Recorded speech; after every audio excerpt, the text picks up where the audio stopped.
to the ITSM Practice podcast.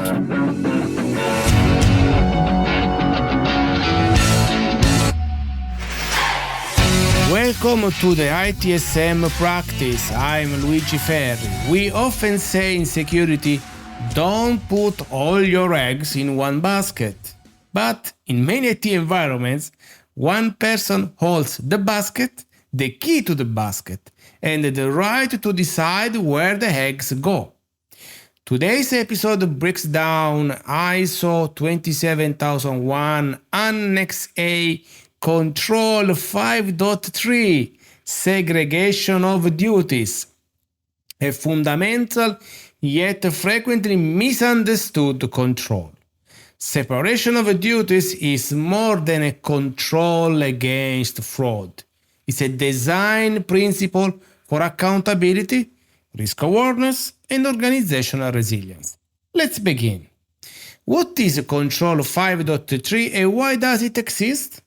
Control 5.3 requires organizations to define and implement the segregation of duties to reduce the risk of malevolent activity without collusion.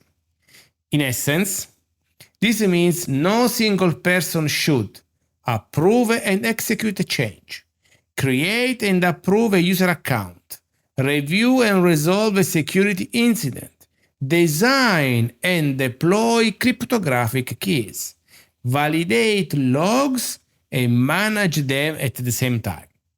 This control is built on two concepts: risk of abuse, if one person has unchecked power, fraud or sabotage becomes invisible.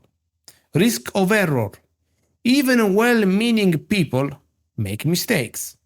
Segregation of duties introduces second eyes and stopgaps. Segregation of duties is a business-enabling control, especially when integrated into ITIL practices such as change enablement, access management, and service validation and testing. What are the preconditions? Documented roles and job functions. Segregation only works if responsibilities are clearly defined. Before implementing segregation of duties, create or refine your role catalog. Establish function to risk mappings. Use a hierarchy matrix to assign accountability.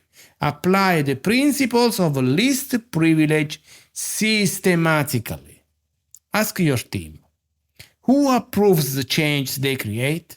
Who closes the incidents they investigate? Who monitors their own activity? If you don't have that visibility, you don't have control. A tip. Use your information security management system scope definition to highlight critical areas where segregation of duties must apply, especially where systems handle personal data, GDPR, financial transactions, SOX, or national infrastructure, CRITIS in Germany. So, building effective role-based access control. RBAC is not just a user directory sorted by titles. Here's a layered approach. Step 1.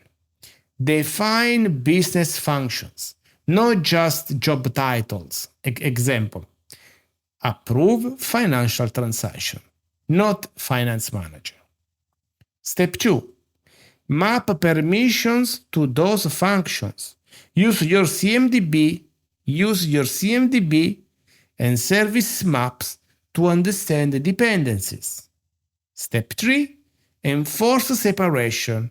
For example, a code developer role should never deploy to production. Make it practical. Build RBAC into your identity and access management tools.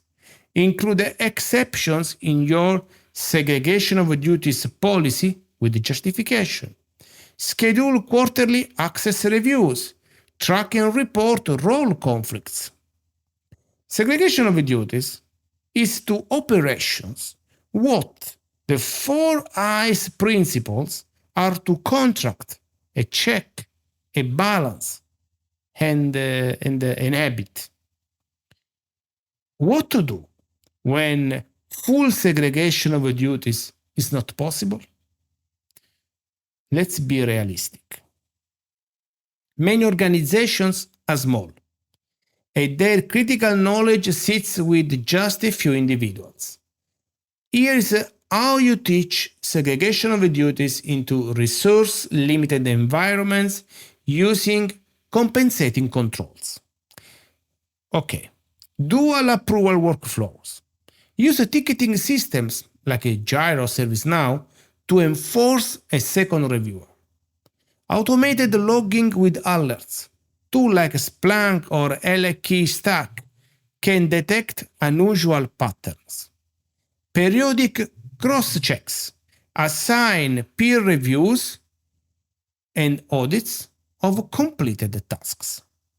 Mandatory vacation policy. Absence reveals hidden dependencies or suspicious behaviors. Auditors look for evidence that risks are known, analyzed, and mitigated, even if duties cannot be fully separated. This teaches an important lesson. In risk management, transparency is stronger than perfection. Now, organizational design and cultural education. Segregation of duties implementation is not only technical, we could say is socio-technical. This means people need to understand why segregation of duties exists, or they will find ways around it. Managers must be trained to recognize when risks increases, not just when roles change. Shared tools and passwords should be outlawed and replaced with the named access. Training should include examples of real-world breaches caused by role misuse. So, introduce segregation of duties principles into internal onboarding training, secure development lifecycle trainings, DevSecOps, business continuity planning, especially incident-related roles. Cultural maturity shows when teams say, we shouldn't allow this, not just, oh, we didn't think of it. Okay? Another relevant point is related to monitoring, logging, and audit readiness. The Control 5.3 demands proof. Prepare these artifacts: a list of segregated and critical roles, records of access reviews and change approvals, audit logs showing task execution with identities, change tickets showing dual approvals, incident logs that show independent review. The absence of a violation is not proof of a control. Proof is what you show when asked, how do you know? Segregation of duties supports other ISO controls. 5.18 Access rights, 5.22 Logging, 5.34 Privacy by design. It's woven into how your information security management system builds trust. Trust is designed, not assumed. I once worked with an organization where the same engineer deployed firewalls, signed off on their own tests, and closed the incident they triggered. He wasn't malicious, but one day a misconfiguration went undetected for 6 weeks because no one else was looking. That's the cost of missing segregation of duties, not always fraud. Sometimes just silence where there should have been a second voice. Thank you. This was the ITSM practice, and I'm Luigi Ferri. Until next time, design your processes like no one can cheat them. Because the greatest failures rarely start with intent. They start when no one is watching. Arrivederci.